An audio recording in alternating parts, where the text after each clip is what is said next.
The Football Review, Part 2. Welcome to the second episode, focusing on South Africa's latest Africa Cup of Nations game against Egypt. A tough loss for Bafana Bafana, 1-0 loss to Egypt. 1-0 is always a painful result because you feel as though you could have snatched something, either a point or a win. Let's start from the top. The starting lineups. For me, the selection was neither here nor there by the great Hugo Bruce. He took out Mbule from the first game, who I believe played very well. And then the second change was to bring Moremi, elevate him from the subs bench to start. All in all, those changes did not work out in the first half. For me, after the Zimbabwe and Angola result earlier in the day, the 1-1, I felt that this was a free hit for Bafana Bafana. It was a free hit, a free shot. It's a game where you go out and attack Egypt because you have nothing much to lose. You have 3 points in the bag. Angola has 1 point. Zimbabwe has 1 point. So even if you had lost this game, which is the case now, you'd still be able to go into the last game and win and go through. So for me, there was no reason for you to defend, or let's say for you to play a more defensive structure. I would have just said go out there and attack Egypt. Yes, they're a good team, but they're not dominant. They are a collection of good, hardworking, solid players, very technical, very educated players, yes, but they're a team of solid, hardworking players, and there are two superstars, being Mo Salah and Mamouche, but they're definitely beatable. And by bringing on Talent Mbata for Mbule, that already is a back foot move. And that's not to criticize the coach, but I just felt that looking at that lineup, it was a lineup that was going into the game not to lose, not going into the game to go and win it, but rather go there and manage the game and make sure you don't lose. Starting Morena also, I'm not sure that in hindsight was the best decision.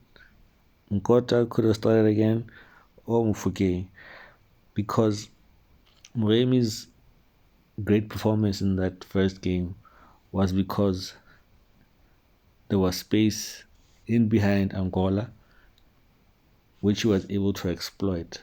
But Egypt are a more technically advanced team. They're not going to give you that high line without pressure on the ball. So Egypt's line was, 3, 4, 5 yards, a little bit deeper than Angola's, which makes a difference. So that ball over the top is no longer there. You're not able to release Moremi for his pace. So that made him redundant. Even though he was dangerous here and there, or let me say, he had an effect on the game, but he was not dangerous enough to warrant him to start the game. I feel like up to this point, or at this point, he's shown that he can be a super sub, which you need. But in those tight spaces, I'm not sure if he was the right guy to hurt the Egypt defense, to link the play. And which brings me to the next point of saying that South Africa without Mbule, they really could not keep the ball. South Africa started well. Let me start there. Yes, they started well. There were first 5 minutes. South Africa did start well, but started to lose the ball. Didn't have anybody to be a focal point in possession. Mbata, Mukwena, and Yaya Sitole, they were a bit too far apart. And as the first half started to wear on, if there was more and more space available for Egypt to play through and to give their forwards 1v1 chances and opportunities to run at South Africa's defense. And because South Africa couldn't keep the ball, that's where the problem started, because that's now where it allowed Egypt a foothold in the game. They started to gain confidence. And like I said, this is not a super talented Egypt team, but they're still a good team, but they're not a super talented team, which is why SA started well, and they could have kept it up if they had a player who could maintain possession, dictate the tempo. But unfortunately, South Africa did not do that, and they ceded the initiative or upper hand to Egypt to a point where they became super dominant towards the end of the first half. I mean, from about the 30th, let's say 25th minute first half, it was all Egypt. They were dominant. They looked like the team that had the better chances, or the team that was more likely to score. And I put that down to that absence of Mbule. For me, you need that player who has that star swagger and the confidence to want the ball at all times, and to the arrogance on the ball, which South Africa did not have. They went into a shell, and now we cannot get the ball to Apollos. He's out of the game. You can't get the ball to Moremi. Foster is struggling. He's isolated, and it brings pressure onto the back four as well. The penalty was a bit harsh. It was a bit harsh, but I'm not a referee, so I cannot say it was the wrong decision and so forth, because you see those fouls given outside the box where a player raises their hand. I mean, South Africa had that situation, in fact, against Angola. There was in the first half, I'm forgetting who was the player who got struck in the face, but the exact same thing happened outside the box. It was a foul given to South Africa, and the Angola player got a yellow card. So it's harsh, but you cannot say definitively that it was a bad decision, or it went against SA and all of that. The red card on the streak of halftime, the Egypt red card was a big lifeline for SA. But South Africa was second half just were not dangerous enough. If you're trailing 1-0, you got your opponent is down to 10 men. You need to put more pressure on the opponent. You need to put more pressure on the goalkeeper and the defense. And if you look in totality, El Shanawi only had to make about 3 saves. The Mudiba shot from the great back heel from Foster. There was a shot by Mudau before that Mudiba shot. And then Ngezani had a header, a weak header, but it was a free header. But that was only other time that El Shanawi had to get busy. He had to come in and bravely punch the ball away. But that's not enough. If you're a good team, which South Africa is, you are trailing and you're playing against 10 men. You need the goal. You need to put more pressure. And there was just not enough pressure. So, yeah, that Egypt deserved to win. I mean, if you cannot take advantage, we have to call a spade there.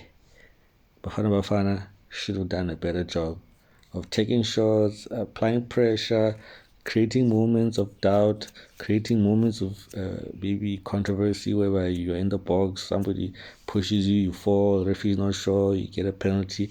There are very few of those. One or two only. There was the one for Mudau, where it was a shot, but he's offside. Then there's the handball situation where South Africa had the shout for the handball. Again, I'm not a referee, so I thought it was a penalty. But the rules are the rules. There was some explanation given that according to the rules, that might not be a penalty or it might be. So it's up to the discretion of the referee. So once again, we cannot go and shout from rooftops and say the referee robbed us. Uh, quick hitter, quick points. I think going forward, or my synopsis, South Africa needs more stars, attacking stars.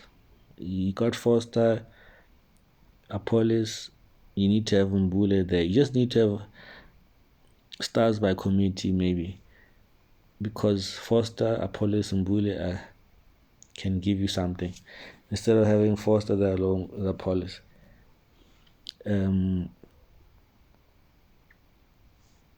Foster does a good job. He holds the ball up well. He is South Africa's best striker. I think that is clear. Apollos is very dangerous. However, he's not on that Salah Mamusan Mane level, but he's very dangerous, and I like him a lot. I think he's always a threat. Then you have Mbule there. Then maybe let's look at the other side. Is it gonna be Moremi? Is it gonna be Mufukeng? Is it gonna be Nkota? But South Africa needs to have, or is it gonna be Mukwana? South Africa needs to have danger, and that's what makes the favorites. To have that firepower. We saw today, Egypt. Salah is the one who won the penalty because he's a star. Algeria have Mahrez. Senegal have Nicholas Jackson, and Mane. So Nigeria have Osimhen. Just those big teams. That final piece that separates is that firepower, or that danger player. The danger player that's gonna engage the defense, occupy the defense, and they also create space for others. And if a chance comes to them, they will take it. If they fall in the penalty box, the referee is more inclined to give them a penalty. Quick last few ones again. I think Mukwena was lucky not to get red card. For me in the EPL, that might have been red card, the one way he slid in from behind it.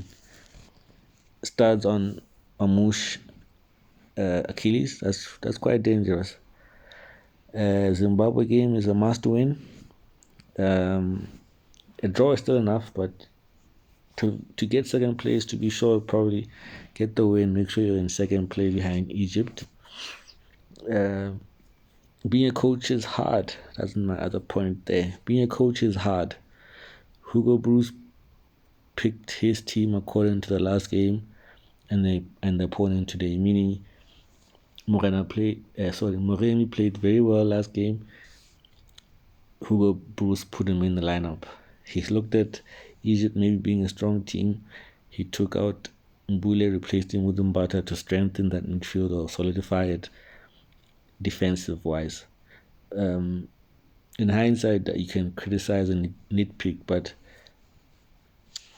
those were not bad decisions or bad calls.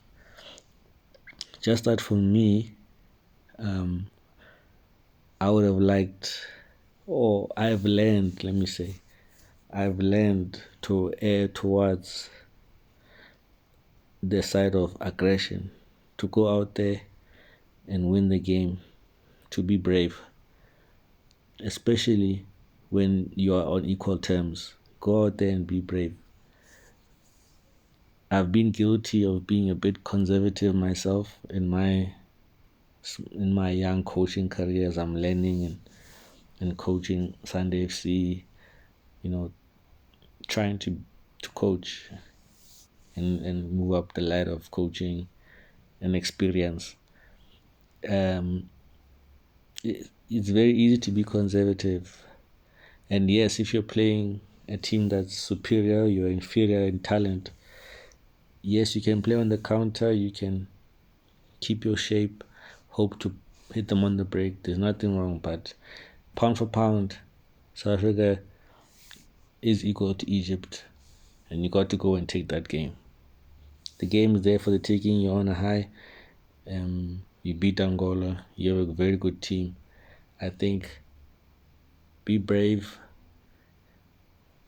Have a bias towards action, aggression, and fortune favors the brave.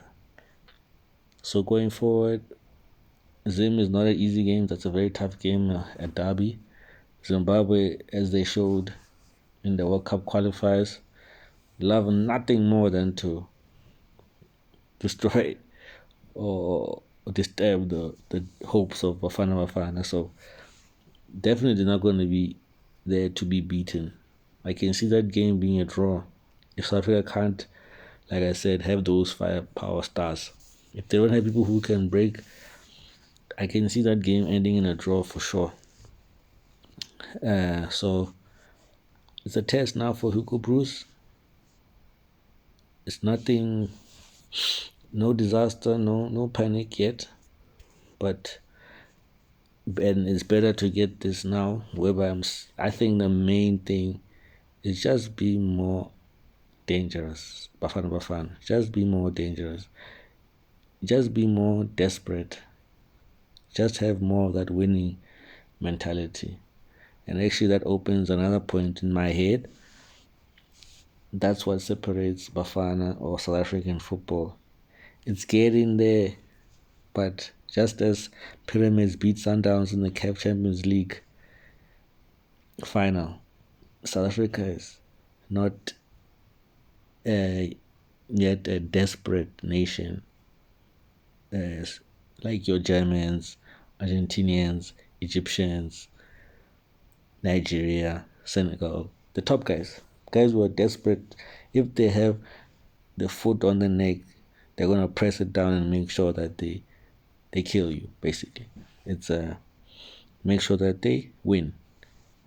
And South Africa, not yet there. That first 5 minutes showed that Angola game showed that to a degree whereby South Africa was on top and did not finish that game. So that's now that next step. Bafana Bafana now in the immediate future in the AFCON and hopefully the clubs going forward in CAF. So for the next game, you have to be aggressive, be on the front foot, dominate the game, score goals, be desperate. We need some more desperation. That's the final piece is to make South Africa one of the very best in Africa. I'm looking forward to the next game. It's been a great AFCON so far.